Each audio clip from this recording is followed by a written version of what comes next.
গল্পের আসর বাই অগ্নি চ্যানেলে আপনারা শুনছেন হুমায়ুন আহমেদের লেখা অপেক্ষা। সুপ্রভাকে হেডমিস্ট্রেস ডেকে পাঠিয়েছেন। কেন ডেকেছেন সুপ্রভা জানে না। সে খুব চেষ্টা করছে, স্বাভাবিক থাকতে পারছে না। অদৃশ্য হবার মন্ত্র জানা থাকলে সে অদৃশ্য হয়ে যেত। কেউ কোনোদিন তাকে দেখতো না। সে সবাইকে দেখতে পাচ্ছে, অথচ তাকে কেউ দেখছে না। এর চেয়ে আনন্দের জীবন আর কি হতে পারে? পৃথিবীতে অদৃশ্য হবার মন্ত্র নেই বলে সে এখন দৃশ্যমান হয়ে হেডমিস্ট্রেস আপার টেবিলের সামনে দাঁড়িয়ে আছে। তার পা কাঁপছে, বুকের ভেতরটা খালি খালি লাগছে। ইসলামিয়াতের স্যার একটা দোয়া শিখিয়ে দিয়েছিলেন, যে দোয়া পড়লে ভয় কাটে। সুপ্রভা কিছুতেই সে দোয়া মনে করতে পারছে না। হেডমিস্ট্রেস আপা গোলগাল ধরনের মহিলা, গায়ের রং মিশমিশে কালো। ছাত্রীরা আড়ালে তাকে ডাকে বলে মিস বিলেক পটেটো।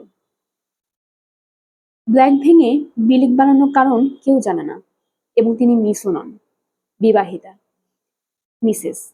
স্কুলে একটা কথা প্রচলিত আছে, মিস বিলেক পটেটো দূর থেকে রক্তচোষা গিরগিটির মতো রক্ত চুষে খেয়ে নিতে পারেন। রক্ত খাবার কারণে তার এমন ভরভরন্ত শরীর। সুপ্রভার এখন মনে হচ্ছে রক্ত খাবার ব্যাপারে স্কুলে যে কথাটা প্রচলিত সেটা সত্যি। সে দাঁড়িয়ে থাকতে পারছে না, হাত পা কেমন যেন করছে, তার শরীর কেমন যেন করছে। সুপ্রভা, জি আপা। তুমি 3টা সাবজেক্ট ফেল করেছো, অঙ্ক, ইংরেজি সেকেন্ড পেপার এবং ভূগোলে। কারণটা কি? সুপ্রভা মাথা নিচু করে তাকিয়ে আছে। তাকিয়ে থাকা ছাড়া তার আর কোনো কি করণীয় সে বুঝতে পারছে না। কাঁদতে পারলে ভালো হতো, কাঁদতে পারছে না। তোমাকে এই বছর প্রমোশন দেওয়া হবে না, বুঝতে পারছো? পারছি। কিছু বলার আছে? জি না। তোমাদের ক্লাসে তুমি একমাত্র মেয়ে যাকে প্রমোশন দেওয়া হলো না। শুধু সাজসজ্জা করে পরী সাজলে হবে না, পড়াশোনাও করতে হবে। আমি ঠিক করেছি, সাজুরি মেয়েগুলোকে স্কুলে রাখবো না, টিসি দিয়ে বিদায় করে দিব। তুমি তোমার গার্জিয়ানকে বলবে আমার সঙ্গে দেখা করতে। জি আচ্ছা, যাও, এখন যাও। ঠোঁটে আরো বেশি করে লিপস্টিক দাও। সুপ্রভা হেডমিস্ট্রেসকে আবার ঘর থেকে বের হলো। সে এখন কি করবে? বাসায় ফিরে মাকে সে ফেল করার কথা বলতে পারবে না। মা তাকে খুন করে ফেলবেন। অবশ্যই খুন করে ফেলবেন, কিংবা দোতলার বারান্দা থেকে ধাক্কা দিয়ে নিচে ফেলে দিবেন। মা পুরোপুরি সুস্থ মানুষ না। বাবা থাকলে হয়তো তিনি মাকে সামলাতেন। বাবারা নাকি মেয়েদের অনেক বেশি আদর করেন। ব্যাপারটা সে তাদের স্কুলেও দেখেছে। মারা যখন মেয়েদের নিতে আসেন, তখন মেয়েরা মার সঙ্গে গল্প করতে করতে বাড়ি যায়। বাবারা যখন আসে, তখন মেয়েরা যায় বাবার হাত ধরে। সুপ্রভার কাছে ব্যাপারটা এত ভালো লাগে। সুপ্রভা অনেকবার ভেবেছে, তার যদি বাবা থাকতো, তাহলে তিনি তাকে নিতে এলে সুপ্রভা বাবার হাত ধরে তার কাঁধে রেখে দু হাতে সেই হাত ধরে রাখতো, এবং স্কুল থেকে বের হয়ে বলতো, বাবা আমাকে আইসক্রিম কিনে দাও। আইসক্রিম আর 2 ক্যান কোক। কোক দুটো আমি ফ্রিজে রেখে দেব, পরে খাবো। সুপ্রভা মার কাছে শুনেছে তার বাবা গম্ভীর ধরনের মানুষ ছিলেন। যত গম্ভীর হোক, তার কাছে এইসব চলবে না। মেয়ের কাছে বাবা গম্ভীর থাকবে কেন? গম্ভীর থাকবে অফিসে, মার সঙ্গে, মেয়ের সঙ্গে কখনো না। স্কুলের বারান্দায় দাঁড়িয়ে সুপ্রভা তার অদেখা অচেনা বাবার জন্য চোখের পানি ফেলতে লাগলো। স্কুলের সব মেয়ে আজ কত আনন্দ করছে, নতুন ক্লাসে উঠেছে, তাদের হইচই চিৎকারে কানে তালা লেগে যাচ্ছে। আর সে কিনা চোখের পানি ফেলছে। শুধু সে না, তার মতো আরো কিছু মেয়ে নিশ্চয়ই কাঁদছে। ফেল করা মেয়েরা সবাই একটা খালি ক্লাসরুমে ঢুকে দরজা বন্ধ করে কাঁদতে ভালো হতো। সেই ঘরটার নাম হতো কান্নাঘর। সুপ্রভা সুপ্রভা দেখলো তার পেছনে অঙ্ক মিস দাঁড়িয়ে আছে। অঙ্ক মিস ভয়ঙ্কর রাগী। তার সামনে কোনো ছাত্রী কিছুক্ষণ দাঁড়িয়ে থাকলে আপনা আপনি তার দম বন্ধ হয়ে যায়। আজ অঙ্ক আপার মুখটা এত কঠিন লাগছে না, হয়তো চোখ ভর্তি পানির কারণে। অঙ্ক আপার মুখটা কোমল দেখাচ্ছে। অঙ্ক আপা কিছু বলার আগেই সুপ্রভা বলল, আপা আমি ফেল করেছি। অঙ্ক আপা সুপ্রভা কাঁধে হাত রাখলেন, কোমল গলায় বললেন, কেঁদো না, যাও বাসায় যাও। সামনের বছর খুব ভালো মতো পড়াশোনা করবে। প্রতিদিন স্কুলের শেষে আমার কাছে অঙ্ক করবে। ঠিক আছে? জি আচ্ছা আপা। আমি হেডমিস্ট্রেস আপাকে অনুরোধ করেছিলাম তোমাকে প্রমোশন দিয়ে দেওয়ার জন্য। বলেছিলাম অঙ্কটা আমি টেক কেয়ার করব। আপাকে রাজি করতে পারিনি। এসো, আমার কাছে এসো, তোমাকে আদর করে দিই। সুপ্রভা বিস্ময়ে অভিভূত হলো। এই আপাকে তার মনে হতো পৃথিবীর কঠিনতম মহিলা, অথচ তিনি ফেল করা একটা মেয়েকে এভাবে জড়িয়ে ধরতে পারেন, চোখের পানি মুছে মাথায় চুমু দিতে পারেন। মানুষ এত ভালো হয়? সুপ্রভা ঠিক করে ফেললো সে আর কখনো মানুষের বাইরের রূপ দেখে মানুষকে বিচার করবে না। মানুষের বাইরের রূপ এবং ভেতরের রূপ কখনোই একরকম না। জামিলুর রহমান সাহেব আজ অফিসে দেরি করে এসেছেন। অফিসে ঢুকতেই তার ম্যানেজার বলল, স্যার, আপনার ভাগ্নি এসেছে, আপনার ঘরে বসে আছে, খুব কান্নাকাটি করছে। কেন? জানি না স্যার, জিজ্ঞেস করেছিলাম, কিছু বলে না, শুধু কাঁদে। ফ্রিজে কোক আছে? জি স্যার। তাকে কোক দাও, গ্লাসে বরফ দিয়ে দিও, মেয়েটা আবার খুব ঠান্ডা না হলে খেতে পারে না। জামিলুর রহমান ঘরে ঢুকলেন। সুপ্রভা চেয়ারে বসে টেবিলে মাথা রেখে কাঁদতে কাঁদতে ঘুমিয়ে পড়েছে। মার সঙ্গে ঝগড়া টগড়া নিশ্চয়ই হয়েছে। জামিলুর রহমান অত্যন্ত মন খারাপ হলো। আহা বেচারি, গালে চোখের পানি শুকিয়ে বসে গেছে। কি অসহায় লাগছে মেয়েটাকে। অন্যদিন অফিসে ঢুকে সে নিজেই কোকের ক্যান বের করে, আজ তাও করেনি। ঘরের ভেতরটা গরম গরম লাগছে। শীতকাল হলেও দুপুরে ঘর তেতে ওঠে। মেয়েটা নিশ্চয়ই গরমেও কষ্ট পাচ্ছে। জামিলুর রহমান অতি সাবধানে ফ্যানটা ছাড়লেন, শব্দ শুনে মেয়েটা জেগে না যায়। ঘুমোচ্ছে, ঘুমাক। সুপ্রভা ফ্যানের সামান্য আওয়াজেই জেগে উঠল। জামিলুর রহমান বললেন, তোকে কতবার বলেছি অফিসে না আসতে, আবার এসেছিস? সুপ্রভা জবাব দিল না। তিনি কোকের ক্যান এগিয়ে দিতে দিতে বললেন, কোক খেতে খেতে বল, কান্নাকাটি কিসের? কি এমন হয়েছে যে গেটে বুক ভাসিয়ে দিতে হবে, কাঁদতে কাঁদতে ঘুমিয়ে পড়তে হবে? সুপ্রভা নিচু গলায় বলল, মামা, আজ আমাদের রেজাল্ট হয়েছে। ফেল করেছিস? হ্যাঁ। ফেল তো করবি, পড়াশোনার সঙ্গে কোনো যোগ নাই। সারাদিন হাসাহাসি, ঝাপাঝাপি, দৌড়াদৌড়ি, অফিসে ঘোরাঘুরি, এখন আর কেঁদে কি হবে? বাসায় মাকে কি বলবো? এই দুশ্চিন্তাটা আগে করলে তো পরীক্ষায় ফেল করতি না। ভালো সমস্যা হলো। মাকে আমি কি বলবো? মামা, তুই কিছু বলিস না, যা বলার আমি বলবো। মামা, তুমি আমাকে নিয়ে দূরে কোথাও চলে যাও, সেখানে কোনো একটা স্কুলে ভর্তি করিয়ে দিবে, শুধু তুমি আর আমি থাকবো। ভাগ্নির কথা শুনে জামিলুর রহমান দীর্ঘদিন পর প্রাণ খুলে অনেকক্ষণ হাসলেন। হাসতে হাসতে দুশ্চিন্তাগ্রস্ত হলেন। বোকামে, বড় হয়ে দারুণ সমস্যায় পড়বে। সেখানে সব মানুষের পেট ভর্তি শুধু চালাকি, সেখানে এই সহজ সোজা মেয়েটা করবে কি? সুপ্রভা, তুই বাসায় চলে যা, তোর মাকে কিছু বলার দরকার নেই, আমি ব্যবস্থা করব। মা যদি জিজ্ঞেস করে কি রেজাল্ট? জিজ্ঞেস করবে না, সে তো দিনরাত ঝিম ধরেই থাকে। আর যদি জিজ্ঞেস করেও বলবি সন্ধ্যার পর আমি এসে বলবো। আমার রেজাল্ট তুমি কেন বলবে? আমি বলবো, কারণ তোদের হেডমিস্ট্রেস তোর সম্পর্কে আলাপ করবার জন্য আমাকে ডেকে পাঠিয়েছিলেন। তোর রেজাল্টের কার্ড আমার কাছে দিয়েছেন। তুমি মিথ্যা কথা বলবে? জামিলুর রহমানের মন আরো খারাপ হলো। কি বোকা মেয়ে, তিনি মিথ্যে কথা বলবেন শুনে সে আঁতকে উঠেছে। বোকা মেয়ে জানে না যে জগৎটাই চলছে মিথ্যার উপরে।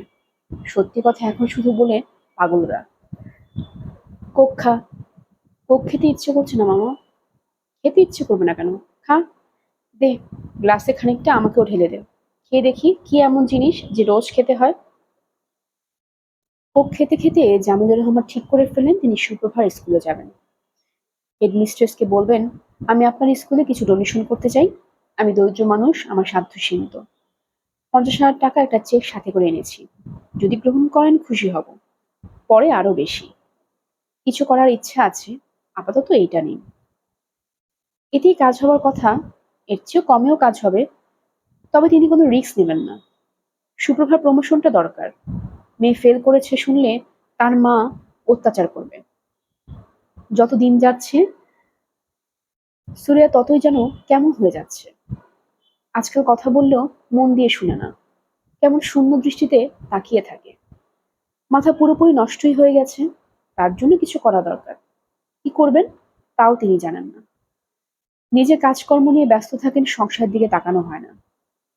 রাত ৮টার দিকে আকাশ অন্ধকার করে বৃষ্টি নামলো। একতলা বারান্দায় বেতের চেয়ারে বসে সুপ্রভা বৃষ্টি দেখছিল।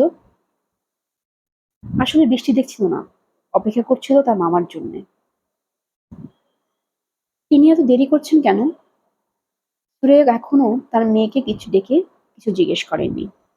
সুপ্রভা জানে এই কাজটা তার মা করবেন, এক্ষুনি হয়তো ডাকবেন। তার আগে আগেই মামার বাড়িতে আসা খুব দরকার। মামা কিছু করতে পারবেন বলে তার মনে হয় না।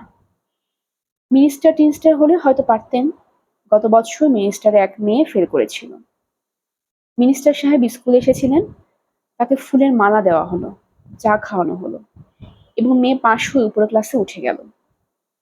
সুপ্রভা সুপ্রভা তাকিয়ে দেখে মিতু, হাসি হাসি মুখ। তুই এখানে মূর্তির মতো বসে আছিস? দারুণ ব্যাপার হচ্ছে, শিল পড়ছে। আয়, শিল কুড়াই। ইচ্ছা করছে না পা। ইচ্ছা না করলেও আয়। তোর হয়েছে কি? সারাদিন মুখ ভোতা করে আছিস। আমার খুব মাথা ধরেছে। আমি শিল করানোর জন্য ছাদে যাচ্ছি। ঢং করিস না, তুইও আয়। মাথা ব্যথা কমানোর জন্য তোকে ৫ মিনিট সময় দিলাম। ৫ মিনিটের মধ্যে ছাদে না এলে কঠিন শাস্তি দিব। মিতু চলে যাওয়ার পর বুয়া এসে সুপ্রভাকে বলল, আপনার আম্মা ডাকে। সুপ্রভা মার ঘরের দিকে রওনা হলো। তার পা কাঁপছে, কিন্তু আশ্চর্য কারণে মনটা শান্ত। সুরাইয়া খাটে পা ঝুলিয়ে বসেছিলেন। গত রাতে তার এক ফোঁটা ঘুম হয়নি বলে চোখে নিচে কালি পড়েছে। তাকে খুবই ক্লান্ত এবং অসুস্থ লাগছে। তার সামনে খবরের কাগজ, সেখানে বাড়ি ভাড়ার বিজ্ঞাপনগুলি তিনি পড়ছেন এবং দাগ দিচ্ছেন। একটা বিজ্ঞাপন তার পছন্দ হয়েছে। শরীরটা ভালো লাগলেই দেখে আসতেন। সারাদিন শরীর ভালো লাগেনি, এখন একটু ভালো লাগছে। এত রাতে তো আর বাড়ি দেখতে যাওয়া যায় না। সুরাইয়া মেয়েকে ঢুকতে দেখে বললেন, আজ না তোদের রেজাল্ট দেবার কথা? রেজাল্ট হয়েছে? সুপ্রভা বলল, হ্যাঁ। হ্যাঁটা খুব সহজভাবে বলল। সুপ্রভার বুক ধকধক করছে। এখনই প্রশ্নটা করা হবে, রেজাল্ট কি? সুপ্রভা মনে মনে উত্তর ঝালিয়ে নিল। উত্তরটা হচ্ছে, রেজাল্ট কি আমি জানি না মা, বড় মামা জানেন। হেডমিস্ট্রেস বড় মামাকে স্কুলে ডাকিয়ে নিয়ে গেছেন, তার কাছে রেজাল্ট দিবেন। তবে আমার ধারণা পাশ করেছি। সুরাইয়ের রেজাল্ট কি জানতে চাইলেন না। খবরের কাগজটা মেয়ের দিকে বাড়িয়ে দিয়ে আগ্রহের সঙ্গে বললেন, বাসা ভাড়ার এই বিজ্ঞাপনটা পড়ে দেখ, সস্তার মধ্যে খুব ভালো। সুপ্রভা বিজ্ঞাপন পড়ল। ২ রুম, ড্রয়িং ডাইনিং, প্রশস্ত বারান্দা, সাউথ ফেসিং, প্রচুর আলো বাতাস। ভাড়া লাইট গ্যাস সহ ৩,০০০ টাকা। কিরে, ভালো না? হুম। আমি আর তুই আমরা একটা ঘরে থাকলাম, ইমনের জন্য একটা ঘর ছেড়ে দিলাম। বাসাটা কোন তলায়? সেটা তো লেখেনি। টেলিফোন নাম্বার আছে, টেলিফোন করে দেখ তো বাড়িওয়ালাকে পাওয়া যায় কিনা। আচ্ছা, সব ডিটেল জেনে নিবি, ফ্ল্যাট বাড়ি কিনা, কয়জন ভাড়াটে থাকেন, এইসব। কথাবার্তা ভালো মনে হলে কাল তোকে নিয়ে যাব। স্বস্তির নিঃশ্বাস ফেলে সুপ্রভা চলে যাচ্ছিল। সুরাইয়া হঠাৎ ডাকলেন, সুপ্রভা শোন। সুপ্রভা থমকে দাঁড়ালো। সুরাইয়া বললেন, তোর রেজাল্ট কি? সুপ্রভা নিচু গলায় বলল, মা আমি ফেল করেছি। ফেল করেছিস? হ্যাঁ, ৩ সাবজেক্টে ফেল করেছি। প্রমোশন দেয়নি। ফেল করেছি কথাটা এত সহজে বলতে পারলি? মুখে একবারও আটকালো না? সুপ্রভা দাঁড়িয়ে রইল, কিছু বলল না। তার পা এখন আর কাঁপছে না, কেমন যেন শান্তি শান্তি লাগছে। বুকের ওপর পাষাণ চেপেছিল, সে পাষাণ নেই। সুয়ে সহজ গলায় বললেন, তোর মতো মেয়ের আমার দরকার নেই। তুই একটা কাজ কর, ছাদে উঠে যা, তারপর ছাদ থেকে নিচে লাফ দিয়ে পড়ে যা। সুপ্রভা আগের মতোই দাঁড়িয়ে রইল, একবার শুধু মার দিকে তাকালো। মায়ের মুখ কি শান্ত, কত সহজভাবেই না তিনি কথাগুলো বলছেন। সুপ্রভা মনে মনে বলল, মা, সামনের বছর থেকে আমি খুব মন দিয়ে পড়বো। 5 সেকেন্ড হয়তো হব না, কিন্তু প্রতিটি সাবজেক্টে পাশ করব। তাছাড়া আমাদের অঙ্ক মিস রোজ আমাকে অঙ্ক শেখাবেন। সুরাইয়া তীব্র এবং তীক্ষ্ণ গলায় বললেন, এখনো দাঁড়িয়ে আছিস? এক কথা আমি বারবার বলতে পারবো না। যা, ছাদে যা, ছাদ থেকে লাফ দিয়ে পড়ে আমাকে উদ্ধার কর। সত্যি ছাদ থেকে লাফ দিতে বলছো? হ্যাঁ বলছি। যদি সাহস থাকে যা করতে বলেছি কর। সঙ্গের মতো দাঁড়িয়ে থাকবি না। সং দেখতে আর ভালো লাগে না। মিতু ছাদে শিল কুড়াচ্ছিল। হঠাৎ দেখলো সুপ্রভাত ছাদে ঢুকলো। মিতু হাসি মুখে বলল, শেষ পর্যন্ত তাহলে এলি। শিলগুলি রাখার জন্য একটা পাত্র নিয়ে আয় তো। সুপ্রভা দাঁড়িয়ে আছে, নড়ছেন। হঠাৎ মিতুর মনে হলো সুপ্রভা দাঁড়িয়ে থাকার ভঙ্গিটা ঠিক স্বাভাবিক নয়। সুপ্রভাকে তিনি অস্বাভাবিক লাগছে। মনে হচ্ছে কিছুক্ষণের মধ্যেই ভয়ঙ্কর কিছু ঘটতে যাচ্ছে। মিতু চট করে উঠে দাঁড়ালো, হাত বাড়িয়ে সুপ্রভাকে ধরতে গেল। তার প্রায় সঙ্গে সঙ্গে রেলিংবিহীন ছাদের শেষ মাথা পর্যন্ত সুপ্রভা ছুটে গেল। মিতু দেখল সে ছাদে একা দাঁড়িয়েছে, সুপ্রভা নেই। মেডিকেল কলেজ হাসপাতালে করিডরে জমিলুর রহমান সাহেব দাঁড়িয়ে আছেন। তার পকেটে সুপ্রভার স্কুলে হেডমিস্ট্রেসের দেয়া কাগজ। সেখানে লেখা, বিশেষ বিবেচনায় সুপ্রভাকে অষ্টম শ্রেণীতে উত্তীর্ণ করা হলো। হেডমিস্ট্রেসের চিঠি তিনি পেয়েছেন দুপুরেই। একবার ভাবলেন তখনই বাসায় ফেরেন, তারপর মনে হলো খালি হাতে বাসায় ফেরা ঠিক হবে না। পাশে মিষ্টি কিনে ফেরা দরকার। রসমালাই সুপ্রভার খুব পছন্দ, 1 কেজি রসমালাই কেনা দরকার। বিকেলে নিজেই রসমালাই কিনতে গিয়ে বৃষ্টিতে আটকা পড়লেন। সেই রসমালাই খাবার ঘরের টেবিলে সাজানো আছে। জামিলুর রহমান সাহেব বারান্দা দাঁড়িয়ে বৃষ্টি দেখছেন। বৃষ্টি দেখতে তার ভালো লাগছে, অথচ কিছুক্ষণ আগে একজন ডাক্তার এসে বলে গেছেন মেয়ের অবস্থা ভালো না, ব্রেন হেমারেজ হচ্ছে। আমাদের কিছু করার নেই। জামিলুর রহমান যন্ত্রের মতো বললেন, আচ্ছা ঠিক আছে, আপনি যান, ভেতরে গিয়ে মেয়ের বিছানার পাশে বসুন। জামিলুর রহমান সহজ গলায় বললেন, কোনো দরকার নেই। তিনি হাসপাতাল থেকে বের হলেন। তার কেন জানি বৃষ্টিতে ভিজতে ইচ্ছে হচ্ছে। ছোটবেলায় সুযোগ পেলেই বৃষ্টিতে ভিজতেন, সুযোগ পাওয়া যেত না। এখন প্রচুর সুযোগ, কিন্তু বৃষ্টিতে নামতে ইচ্ছে করে না। আজ নামতে ইচ্ছে করছে। তিনি পথে নামতেই বৃষ্টি থেমে গেল। মেঘ কেটে আকাশে তারা দেখল। জামিলুর রহমান সাহেব হাঁটছেন। চারপাশে পরিচিত ঢাকা নগরী তার কাছে আজ বড়ই অপরিচিত লাগছে। যেন তিনি এই নগরীকে চিনেন না, নগরীও তাকে চেনে না। মৃত্যুর ঠিক আগে আগে সুপ্রভার পূর্ণ জ্ঞান ফিরে এলো। সে তার মার দিকে তাকিয়ে বলল, মা, আমি ছাদ থেকে লাফ দিয়ে বিরাট একটা ভুল করেছি। তুমি কিছু মনে করো না, আমাকে ক্ষমা করে দিও। সুরাইয়া মেয়ের দিকে তাকিয়ে আছেন।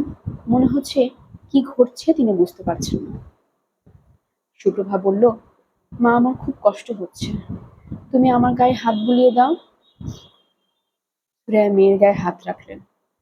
সুপ্রভাত ছোট্ট নিঃশ্বাস ফেলে বলল, বড় মামা যদি আমার গায়ে হাত বুলিয়ে দেয় তাহলে আমার ব্যথাটা কমবে। বলার পরেই সে মারা গেল। মিতু ছুটে গেল করিডরের দিকে। করিডর শূন্য, সেখানে কেউ নেই। করিডোরে এক প্রান্তে রাখা টুলে ইমন বসেছিল। মিতু ইমনের কাছে গেল, শান্ত স্বরে বলল, এইভাবে চুপচাপ বসে থাকবি না, চিৎকার করে কাঁদ, আমাকে জড়িয়ে ধরে কাঁদ। কে কি মনে করবে এইসব ভাবার কোনো দরকার নেই। ইমন উঠে মিতুকে জড়িয়ে ধরে শব্দ করে কেঁদে উঠল। অভিমানী ছোট্ট মেয়েটি জানলও না এই পৃথিবীতে তার জন্য কত ভালোবাসাই না জমা ছিল। ছোট্ট সুপ্রভা, তোমার প্রসঙ্গ উপন্যাসে আর আসবে না, কারণ তোমার জন্য কেউ অপেক্ষা করে থাকবে না। মৃত মানুষদের জন্য আমরা অপেক্ষা করি না, আমাদের সমস্ত অপেক্ষা জীবিতদের জন্য। এই চরম সত্যটি না জেনেই তুমি হারিয়ে গেলে। গল্পের আসরবাই অগ্নিলা চ্যানেলে আপনারা শুনছিলেন হুমায়ুন আহমেদের লেখা অপেক্ষা। আজ ছিল এর 12তম পর্ব। আমরা প্রায় গল্প পড়ে থাকি। আমাদের গল্প পাঠ আপনাদের কাছে ভালো লেগে থাকলে সাবস্ক্রাইব করে পাশে থাকবেন, বন্ধুদের সাথে শেয়ার করবেন। ভালো থাকবেন, ধন্যবাদ।